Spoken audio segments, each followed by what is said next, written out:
Эфирде күндеме маалыматтык программасынан толукталган кечки чыгарылышы. Аны менен мен Кундуз Кенжебаева тааныштырам. Саламатсыздарбы?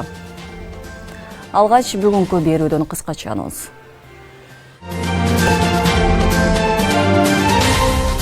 Көп жылдардан бери токтоп калган аба каттамы кайра жанданып, бүгүн дүйшөмбүдөн учкан учак Манас эл аралык аэропортуна келип конду.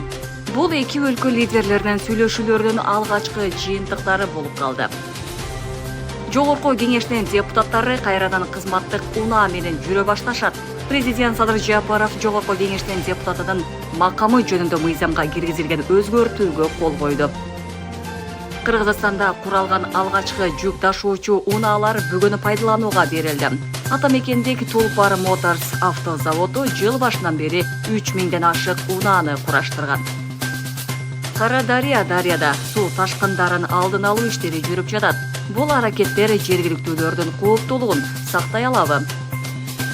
Дубалы көчүп, имараты эскерген. Жалал-Абад облустук китепканасы авариялык абалда деп табылып, бирок жумушун улантып жатат.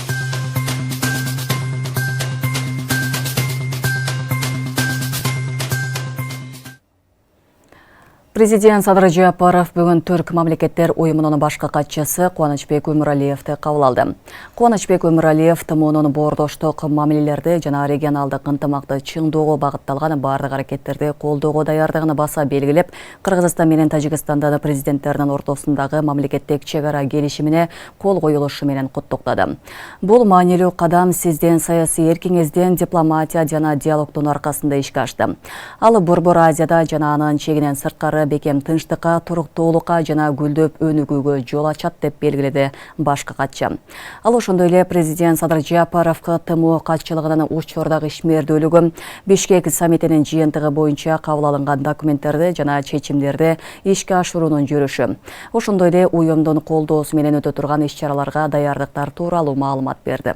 Бул бир гана эки мамлекеттин ортосунда эмес, бул Орто Азияда да гана эмес, бүт региондо бөлгөдө болот жасалган бир эң тарыхый чоң чечим болду деп баары белгиледи баса. Эми чындыгында бул анан ошондо чек аралар такталып, тынчтыктар орун алып, анан мунун түпкү максаты ошондон өнүгүүнү алып келет да. Анан тынчтык анан болсо анан өнүгүү болот да.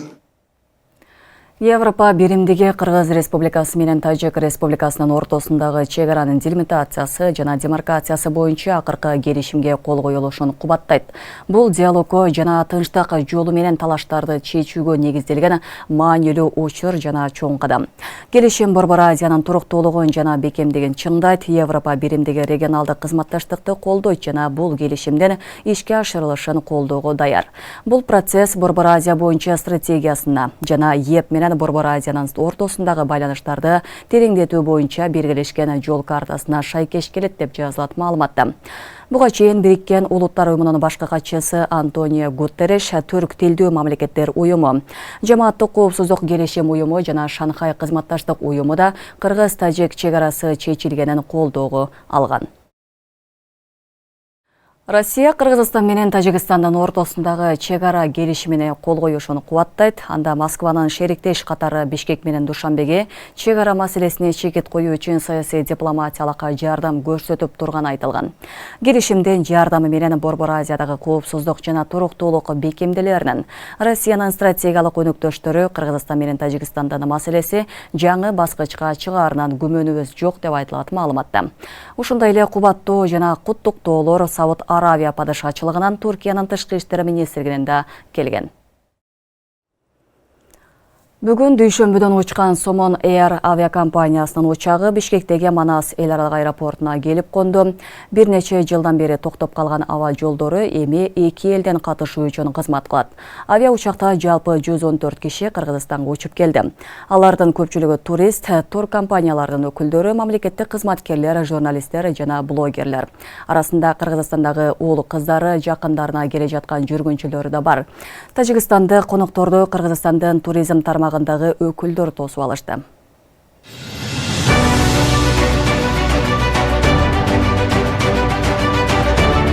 Душанбеден учкан Somon Air авиакомпаниясынын учагы Бишкектеги Манас эл аралык аба майданына келип конду. Бул аба жолдору Кыргызстан жана Тажикстан республикаларынын президенттеринин сүйлөшүүлөрүнүн алгачкы жыйынтыгы. Буга чейин эки республиканын аба жолдору 2019-жылдан баштап токтотулган эле. Кыргызстан-Тажикстан аба жолдорунун алгачкы каттамында жалпы 114 жүргүнчү келди. Алар эки өлкөнүн чек ара чектеринин чечилиши менен кайрадан карым-катыш мамилелердин жанданышына кубанып тургандарын жашырышкан жок. Жүргүнчүлөрдүн арасында көп жылдар бою уул кыздары, жакын туугандары менен катыша албай калган жарандары да келишкен. Дружба, она как бы влияет на... Достук бул бардык элдердин жана мамлекеттердин келечектеги өнүгүшүнө салым кошот. Ошондуктан мындай достук алакалардын жанданышы эки өлкөнүн бирдей алдыга жылышына позитивдүү маанайда таасирин берет жана албетте кубаныч тартуулайт. Как бы очень радостно. Ну, я, конечно, очень рада. Впечатления хорошие. Албетте кубанып турам, сезимдер жакшы, достугубузда ийгиликтери коштосун. Чек аралардын ачылышы менен куттуктайм, силердин жана биздин калктын ден соолугун тилейм. Эки өлкөдө тең жаркын келечек каалайм. Биз абдан кубанычтабыз, силерди да Тажикстандан күтөбүз. Хорошее пожелание. Что мы очень рады. Ждем всех вас тоже к нам, в Таджикистан. Полет был очень хороший, мы очень впечатлены.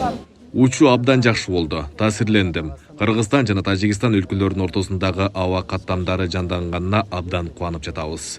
Республика Таджикстан, Кыргызская республика, это очень рады. Juda yaxshi bo'ldi polyotimiz. Mana ikki davlat prezidentlari Janobiy Ali bilan Qirg'iziston prezidentlari rahmatki biz yaxshi mana kashtalarni ko'rgani kelyapmiz. Xudo xolasa Qirg'iz xalqi bizni yaxshi kutib oldi. Ularga ham tashakkur. Бул жакка кимге келатасыз? Ким бар? Balalarımız var, şurada kışlarımız var, şurada xabar alıp kelyapmiz. Бул жакта жашайбы? Ha, жашайды. Кыргызстан жана Тажикстан республикаларынын карым-катышы үчүн эки авиа жолу ачылат. Бишкек Дүйшөмбү Бишкек авиа каттамын Тажикстандын Somon Air авиакомпаниясы аткарат. Ал эми Бишкек Кожент Бишкек авиа каттамын Osman Airlines мамлекеттик авиакомпаниясы 12 апрелден тарта каттамдарды жүргүзө баштайт. Учуу жумасына эки жолу аткарылмакчы. Тажикстанга азыркы учурда только эки эле направленияга учат. Бул өзүңүздөр билгендей биринчи столицасын ачышыбыз керек. Бул Борборна. Андан кийин келе турган шаар Тажикстанда бул Худжанд. Анан ошо Худжандка чабыз, анан кийин по мере необходимости анан биз да көрөбүз. Бирок мен айтып кетишим керек, дагы сезондо тамчыга дагы ачайлы деп атабыз. Душанбеден тамчыга учат, Худжандтан тамчыга ачабыз. Андан башка кышкы сезондо Караколго дагы ачабыз. Мурда пандемия учуруна чейин Кыргызстанга Тажикстандан 180 миңге жакын туристтер келип турган. Эми эки өлкө ортосундагы мамилелерди мындан ары дагы да жандандыруу максатында республикалар ортосундагы туризм күчөтүү максаты коюлууда. Ал эми бортто негизинен аталган өлкөнүн белгилүү журналист жана блогерлери да келген. Алар туризмди жандандырууга маалыматтык жактан колдоо көрсөтөт деген ишеним болууда. Өзүңүздөргө белгилүү болгондой, Кыргызстан, Тажикстан бул тоолуу өлкөлөр. Бул эки өлкөлөрдүн экотуризм, тоолуу туризм боюнча иштешкенге ушундай зарылчылыктарыбыз бар. Булар бизге кандай мүмкүнчүлүктөрдү берет? Бул жаңы туристтик багыттарды тажрыйба алмашуу жана ошондой эле туристтик агымдарды, туристтердин агымдарын көбөйтүү боюнча ушундай иш-аракеттерди алып барабыз. Биздин мамлекетке Европадан, Россиядан жана башка өлкөлөрдөн көп туристтер келет. Мындан биздин мамлекеттен тышкары дагы ошо Тажикстанды, Өзбекстанды да көрүп кеткиси келет да. Ошо чек ара маселелери чечилип, чек ара ачылгандан кийин ошо негизи биздин регионго туристтердин агымы көбөйөт деп эсептейм. Хочу отметить, что участвуя на международных туристических... Лондон, Берлинде өткөн эл аралык туристтик көргөзмөлөрдө кыргызстандык кесиптештерибиз менен байма-бай жолугуп турганыбызды белгилеп кетким келет. Биз чек аранын ачылышын көпкө күттүк, талкууларды жүргүзүп турдук. Анткени комбо турларды сатуу менен эки өлкө бири-бири менен катташа алчу эмес. Анткени бир эле саякат турларында бир нече мамлекеттерди тандоо менен стандарттык же үнөмдүү уюштурууда тоскоолдуктар болгон. Албетте Тажикстанга Кыргызстанга келген туристтер Өзбекистандан кирип, бирок Кыргызстанга чыга алчу эмес. Бул албетте туристтерге ыңгайсыздыкты, тоскоолдуктарды жаратып, туристтердин наразычылыгы болуп келген. Заходили. Белгиле кетсек, бүгүн Бишкек дүйшөмбү Бишкек авиа каттам ачылды. Бул Кыргызстан жана Тажикстан өлкө башчыларынын сүйлөшүүлөрүнүн алгачкы жыйынтыктарынын бири. Эске салсак, эки өлкөнүн ортосундагы 4 жыл мурдагы куралдуу жаңжалдан кийин чек ара жабылып, бардык байланыштар үзүлгөн. Чек аранын такталышы менен бул алакаларды жандандыруу макулдашылды. Нурзада Сыдыкова, Майрымбек Абдибилал уулу, регион, Бишкек. Достук айланын эли үчүн турак жай комплексинин курулушу башталды. Бул тууралуу Баткен облустук өкүлчүлүктөн кабарлашты. Маалыматка ылайык, президенттен эш башкаруучусу Каныбек Туманбаев турак жай комплексинин курулушуна старт берди. Ал чек аранын чечилишине жергиликтүү элдин дагы салымы чоң экенин белгилеп, мамлекеттин кызыкчылыгы, элдин коопсуздугу биринчи орунда турганын белгилеген. Достуктун тургундары суу башы айыл аймагынан чет булак жерлигине көчөт. Ар бир турак жай үчүн 10 сотуктан жер ажыратылып, жалпы 179 үй курулары белгиленди. Үйлөр 3 бөлмөлүү болуп, бардык шарты түзүлөт. Ал эми курулушту күзгө чейин бүткөрүү пландалууда. Өлкө башчысы Садыр Жапаров Кыргыз-Тажик чек ара маселеси тууралуу Фейсбуктагы баракчасында билдирүү жазып, анда эки тарап кол койгон келишим 19 мартта ратификациядан өтүү үчүн жогорку кеңеште каралаарын кабарлады. 19 мартта жогорку кеңеште Камчыбек Кыдыршаевич ар бир квадрат метр жер боюнча ийне жибине чейин ачык айкын маалымат берет. Журналисттер, коомдук активисттер, демагог, популист эл көрсүн, эмки шайлоого добуш топтой салайын дегендер сөзсүз катышкыла.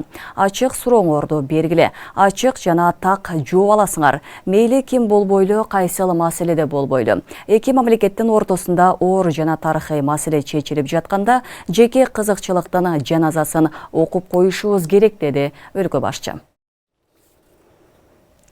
Жогорку кеңештин депутаттары кайрадан кызматтык унаа менен жүрө башташат. Президент Садыр Жапаров жогорку кеңештин депутаттарынын макамы жөнүндөгү мыйзамга киргизилген өзгөртүүгө кол койду. Мыйзам жогорку кеңеш тарабынан 6 февралда кабыл алынган. Ага ылайык жогорку кеңештин депутаттарына кызматтык унаа берүү тартибин министрлер кабинети аныктайт. Ал эми унааны пайдалануу тартиби парламенттин ички жобосу менен жөнгө салынат.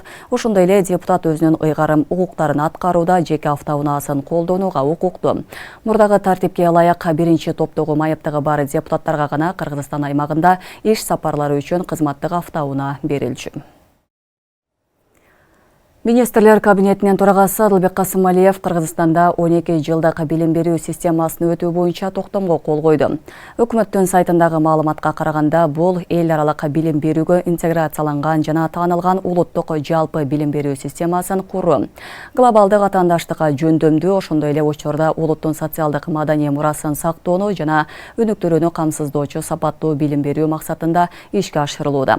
Токтомдун тиркемесинде 12 жылдык билим берүү системасы, максат милдети, күтүлгөн жыйынтыктары тууралуу маалымат берилген.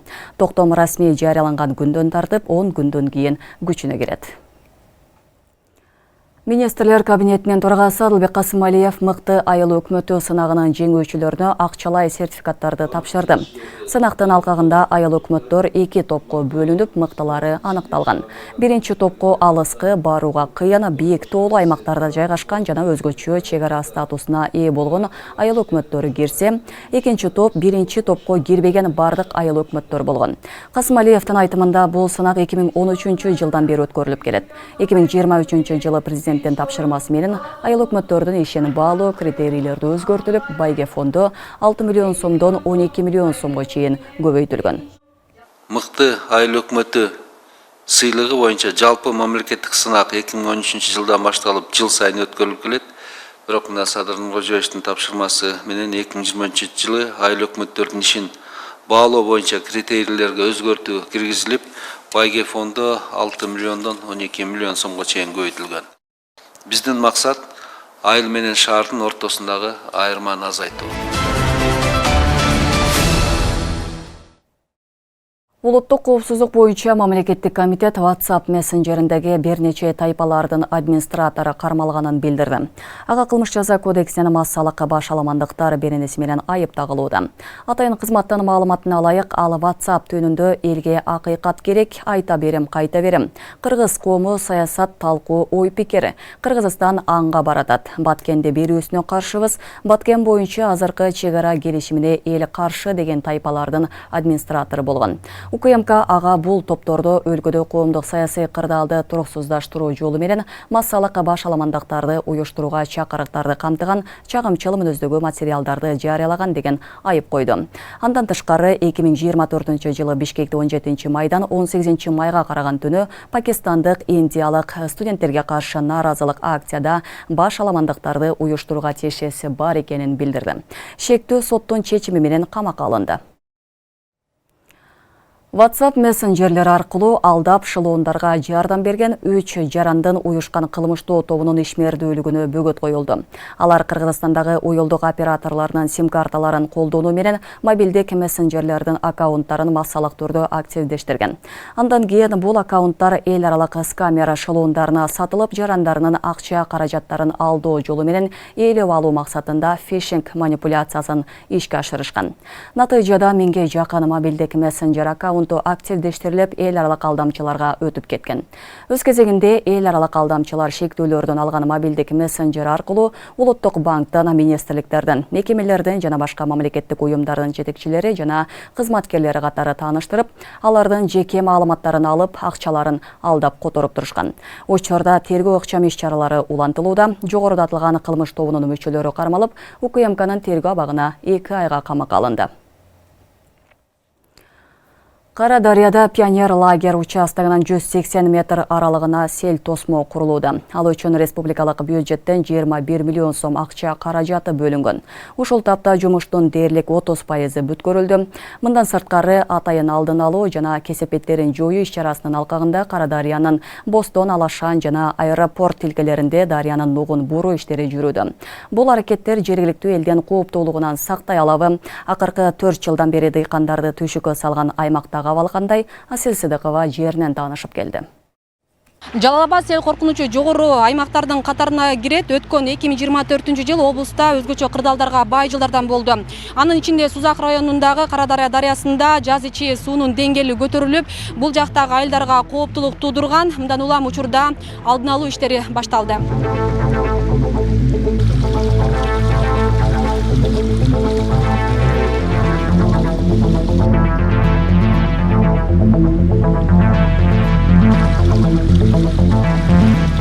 Карадарияда пионер лагер участкасынын 180 метр аралыгына сел тосмо курулууда. Ал үчүн республикалык казынадан 21 миллион сом каражаты бөлүнгөн. Ушул тапта жумуштун дээрлик 30% бүткөрүлдү. Мына бияктан өзүңөр көрүп атасыңар, мен Карадарияда турабыз. Бияктан ошо жана биздики Гемпироваттан суусун агысканда ошол жака келип, биринчи удар ошол жака келип жеткен. Ошол жердин көбүнчөсү тазаланып кетишкен да. Мына аз бияктан болсо 9 метр, 983 метр мына бүтүп атат. Бияктан ошо калганы 1017 километр калып атат да. Буюрса ошол жерлерин баарын бүтүрүп алсак, бияктан ошо 11 километрдей экен, негизичи бияктын баардыгы. Ошону болсо тез арада бүтүрүп алсак, бияктан ошондо биздики коркунуч ошо Гемпироваттан сууну агысканда бизде коркунуч пайда болбой калат да. Бирок эми азыр ошо өзүңүздөр көрүп атасыздар, мына иштин баары жакшы жүрүп атат. Аяктан ошондой эле тазалоо иштерине да баарын ошол жактан карап кетип атабыз, ошол жактан тазалык иштерине да карап кетип атабыз. Мындан сырткары атайын алдын алуу жана кесепеттерин жоюу иш-чарасынын алкагында Карадариянын Бостон, Алашан жана аэропорт тилкелеринде дарыянын нугун буруу иштери жүрүүдө. Анда 3000 метр аралыгын казуу иштери жүрүп жатат. Аталган жумуш жыйынтыкталса, 200 гектар айдоо жер аянты жана 80 гектарга жакын туракчай сел кооптулугунан корголору маалымдалат. Район аймагында жайгашкан айыл аймактардагы ошо айылдардагы ошо кооптулук жараткан ошо Көгак дарыя менен Карадария дарыяларында жээгинде ошо турак үйлөргө, сос объекттерге, ички чарбалык жолдорго, деги эле ошо айыл чарба багытында пайдаланган жерлерге ошо кооптулук жараткан участокторду жеринде карап, буга чейинки план бар. Өзгөчө кырдаалдар министрлигинин ошо Жалал-Абад облусу боюнча 25-жылга 41 объект пландалган бүгүнкү күндө. Анын 41 объект бул атайын алдын алуу иш планы негизинде 41 объект пландалган, бирөө кошумча жалпы 42. Бүгүнкү күндө облус боюнча 4 объектиде иш жүрүп, толугу менен аяктады. 3 объектиде иш жүрүп атат. Бул Кара Дарыянын ошол эл жашаган аймактарында бүгүнкү күндө ошо буга чейинки болгон ошо сел кырсыктарынан болгон селдерден ошо кооптулук жараткан аймактарды ошо жанагындай этап деп коет. Ошол бүгүнкү күндө жанагындай ошо этап менен ошо коргоочу ошо курулмаларды куруп, атайын ошо дамбаларды, андан сырткары ошо алдын алуу ошо иш план негизинде атайын ошо дарыянын ошо аккан суунун нуктарын оңдоо менен иш жүргүзүлүп атат да.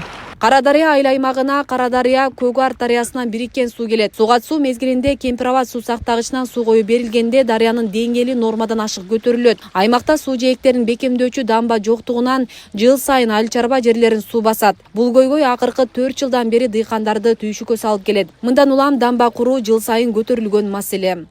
Ошо 2000-жылдардан бери алып кетип, 2008, 2012, 2022 жылдар көп болуп, биз только шалларды алып кетип, дыйканчыларга зыяны көп кетип атат да. Бүгүнкү күндө ушул дамбаны мамлекет салып берсе, жерлерди өсөштүрүп, мамлекетке дагы, элдерге дагы жакшы болот эле. Мамлекет жетекчилеринен дагы бир ирет суранып кетет элек, ушул биздин Кара Дарыя дарыясынын жээк бекемдөөчү дамбасын ушу куруп берүүгө жакындан жардам берсе деп суранып кетет элек ушу элибиздин атынан. Ушу бизге дамба эң маанилүү болуп атат. Өзбекстан жак дөңдүк кылып, биздин дамба болбогон үчүн берек отуп алды. Алардын дамбасы эми көп жылдыкта илгертен бери баягы орноп калган, катып калган немелер. Биздики жаңы дамба. Ошон үчүн жылда 300-400 метрден дамба кылса дагы биздин Кыргызстан ушу кыйла жетишкендик болуп калат. Кооптулукка себепчи болуп дарыядан өз алдынча кумшагыл ташыгандар болууда. Негизи эле дарыяларды казууга тыюу салынат жана аларга жоопкерчилик каралган. Асель Сыдыкова, Шерзат Эгембердиев, Регион телеканалы. Алайда жер көчкү коркунучу жаралды. 13 мартта саат 16:07 чамасында Алай районундагы Курман-Жандат айыл аймагынын Кызыл Ой айылындагы тоонун үстүндөгү кар эрип түшкөн. Анын кесепетинен тоонун боорунан суу агып, жер көчкү коркунучу активдешип, тоонун бетинде жаракалар пайда болгон. Мындан улам айылдагы 8 үйгө жер көчкү коркунучу жаралган. Өзгөчө кырдаалдар менен Алай райондук башкармалыгынын адестери барып, тактоо иштерин жүргүзүшкөн. Кооптуу жердеги үйлөрдүн тургундары туугандарыныкына убактылуу көчүрүлгөн. Өзгөчө кырдаалдар министрлиги аталган аймакта жер көчкү коркунучу бар деп аныктаган. Ал жердеги 15 үйдүн жашоочуларына кооптуу аймак экендиги тууралуу корутунду берилип, түшүндүрүү иштери жүргүзүлгөн. Жалал-Абад облустук китепканасына быйыл 99 жыл толду. Бул аралыкта китепкана бир эле жайда ишмердүүлүгүн жүргүзүп, окурмандарга кызмат көрсөтөт. Мында 130 миңден ашык китеп, компьютердик техникалар бар. Бирок жылдан жылга фонддогу китептерди сактоо, окурмандарга шарт түзүү, мекемени косметикалык ремонттоо иштери өзүнчө түйшүккө айланып баратат. Анткени имараттын чатырынан суу өтүп, дубалдары көчүп, жаракка кетип, авариялык абалга кептелген. Ушул тапта китепкана жамаат айласын таап, үстүрдөн оңдоп түзүп, иштетип келишет. Ушул жерлер ушинтип көчүп турат. Ичи караңгы дубалдары көчкөн, полу чирей баштаган ушул жер Жалал-Абад облустук китепкананын фонду. Имараттын авариялык абалда экенин тастыктоочу актылары 1998 жана 2018 жылдары берилген. Деген менен китепкана жаракаларын жамап, үстүрдөн оңдоп түзөп, ушул жайда иштеп келет. Ушул жерлер ушинтип көчүп турат. Кайра эле жыл сайын шыбап, кайра кичине актап, краскалап коебуз. Жок ошентсе деле баягы жыл сайын баягы турпак көчө берет да. Ошондой абалга келип калган имарат негизиненчи. Анан ушундай эле мына башка жерлерде деле мындай кылып туруп, суу өткөн же болбосо кичине түшүп калган жерлери мынтип кайра эле актап, краскалап мындай кылып бөлүп ремонт кылып келип атабыз да. Китепкананын фондунда 130 миңден ашык балдар жана чоңдорго арналган китептер бар. Андан сырткары ар кандай долбоорлор аркылуу алынган компьютердик техникалар, интернет байланыштар иштейт. Убакыт өткөн сайын мунун баарын сактоо көйгөйгө айланып барат. Анткени имараттын эскирген чатыры сынып, суу өткөн учурлар бар. Бул да болсо биз мына жаңагыбызды улам кыркабыз, бирок баары бир мурт болот экен. Шамал болгондо эле сынып туруп анан кийин шифрга түшүп калат экен да. Азыр дагы ошон үчүн биз дарактарды кыркып атабыз да азыр. Могул жерге дагы суу түшкөн, мына могул жерден. Кече жакында эле суу агып анан азыр дагы частично оңдодук бул жерде. Өткөн немеде ушундай болуп неме болуп калды. Буну дагы эми ичин оңдотобуз. Имарат авариялык абалда болгондуктан оңдоп түзөө иштерине каражат бөлүнбөй келгени айтылды. Анын үстүнө эскирген жайды оңдогончо жаңы имарат салуу муктаждыгы жаралганын жетекчиси билдирди. Эми азыр буну кайра үстүн долбоор жазып ремонт кылган менен 100 жылдык имаратка бул кереги деле жок болуп калды. Себеби дегенде уже бул иштөө мөөнөтү бүттү деп деле айтсак болот да негизинен. Ушул. Анан быйылкы жылы Кудай буйрса деп атабыз. Китепкана курулуп калган болсо, бул биздин өзүбүз китепкана кызматкерлери үчүн эле эмес, жалпы ушул Жалал Абад облусунда жашаган окурмандар үчүн дагы өтө жакшы болмок. Китепкананын ар кайсы бөлүгүндө жаракка кетип, пайдалуу чөгө баштаган. Бирок мындай кыйынчылыктарга карабай, китепканачылар жаңы имараттуу болоруна үмүттөнүп иштеп келишет. Имарат жаңылап берсе, заманбап имаратта отуруп, кадимкидей окуучуларды читательдерден эмеде тейлесек, азыркы заманга ылайыкташтырып деген үмүттөбүз. Азыр эми баары жок өнүгүп аткандай. Кыргызстан өнүгүп өсүп атат, ажы эмес, бизге дагы очередь келип, китепканабыз жаңыланып, заманбап азыркы шарты менен курулуп калса жакшы болмок эле. Ошондой деген тилекте дагы эле иш жүргүзүп атабыз. Окурмандар китеп окууга, компьютер жана интернет колдонууга келишет. Арасында дайымкы окурмандар китепканадагы иш-чараларга дагы активдүү катышат. Бирок имарат учурдагы абалда турганы аларды дагы санаага салат. Бул жерде алгачкы жолу издеп аткандардын табыш аябай кыйын болот экен. Себеби сырткы көрүнүшүнөн бул шарттары китепкана деп тааный алышпайт да.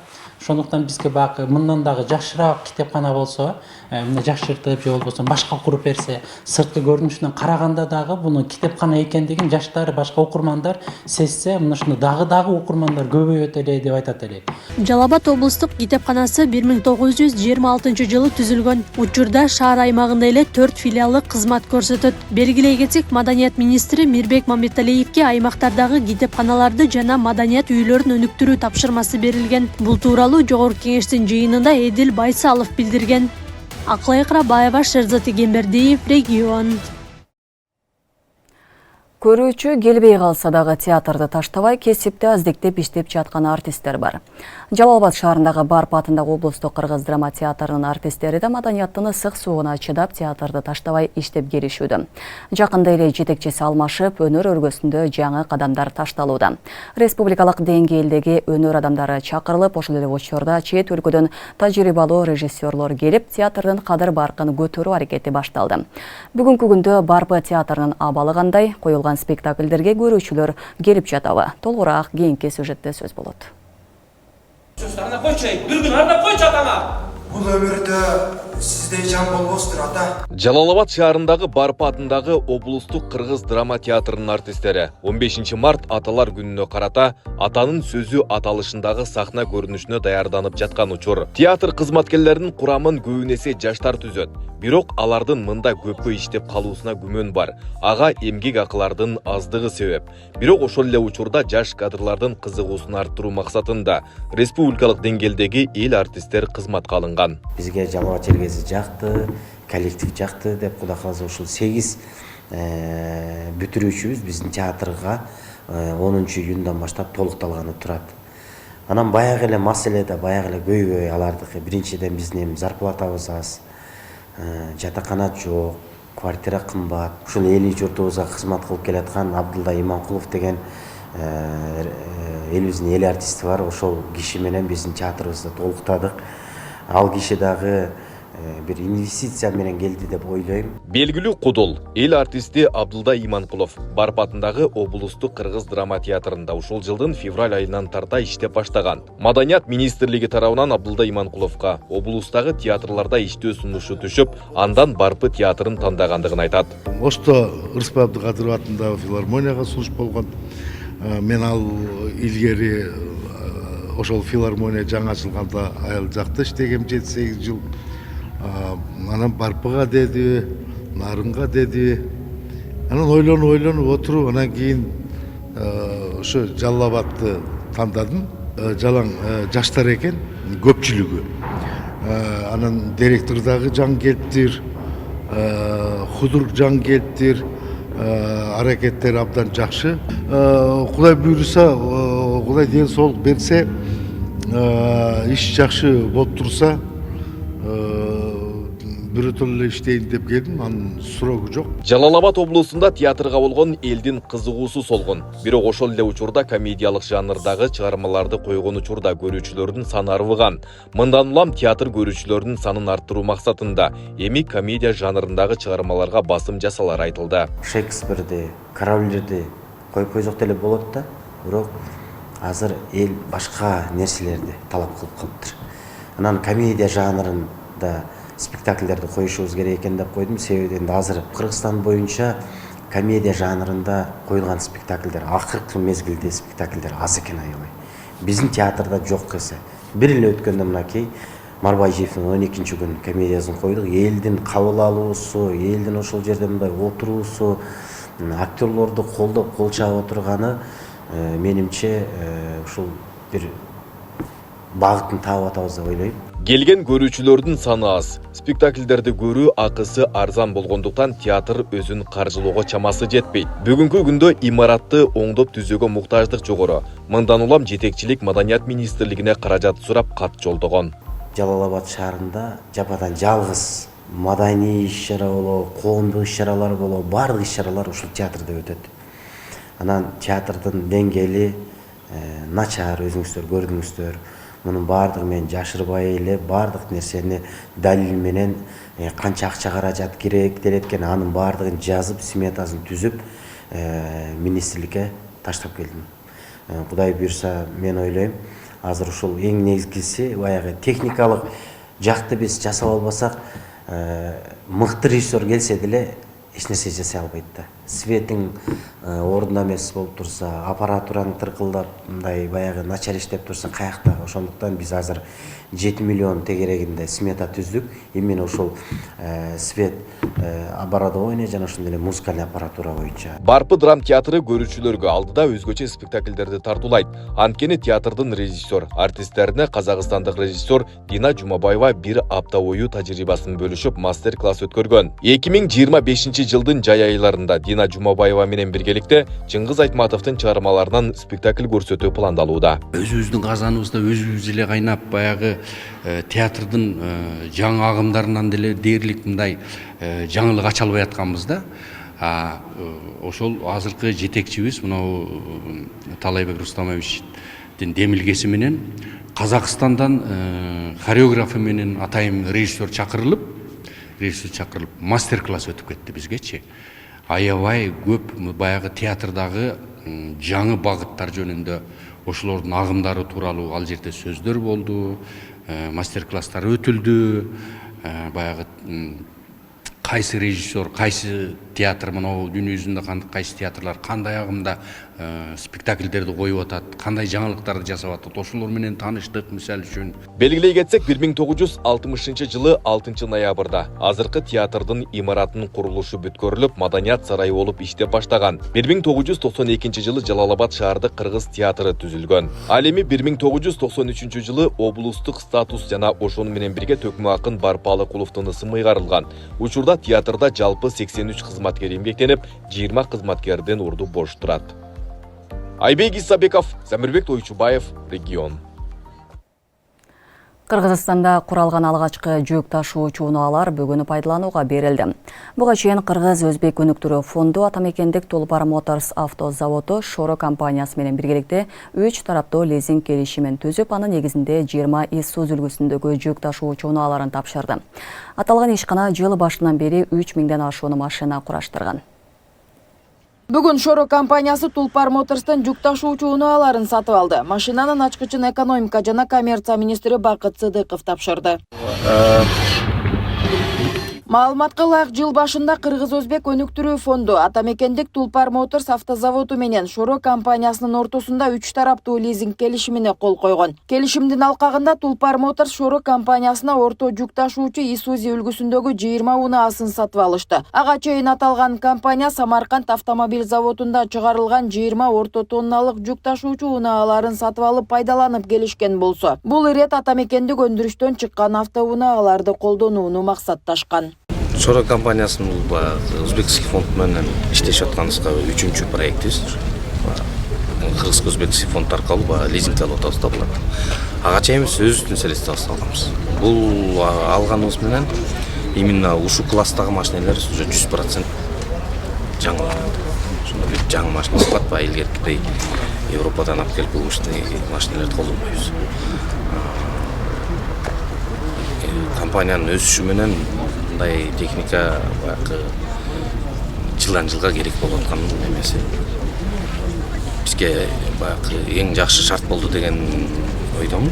Тулпар мотор заводунун ишке кириши Кыргызстандын автомобиль өнөр жайын өнүктүрүүнүн жаңы этабы катары кабылданган. Жыл ичинде долбоордун өнөктөштөрү менен катар Кыргызстандын министрлер кабинети тарабынан да чоң иштер аткарылып, тиешелүү чечимдерди кабыл алуу менен жеңилдиктерди жана артыкчылыктарды берүү боюнча бир топ иш-чараларды аткарган. 128 өндүрүш ишканаларын ишке киргизүү тууралуу план иш жүргүзүлүп атат. Азыр план бекитилген болчу 128. Былтыр 102-си ишке кирген болчу. Ошонун ичинен баары эле иштеп атат.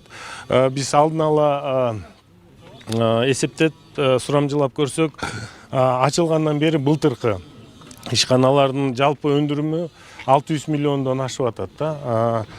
Иштер уланып атат. Ошолордун ичинде былтыркы ишке кирген объекттердин бири бул завод болуп атат.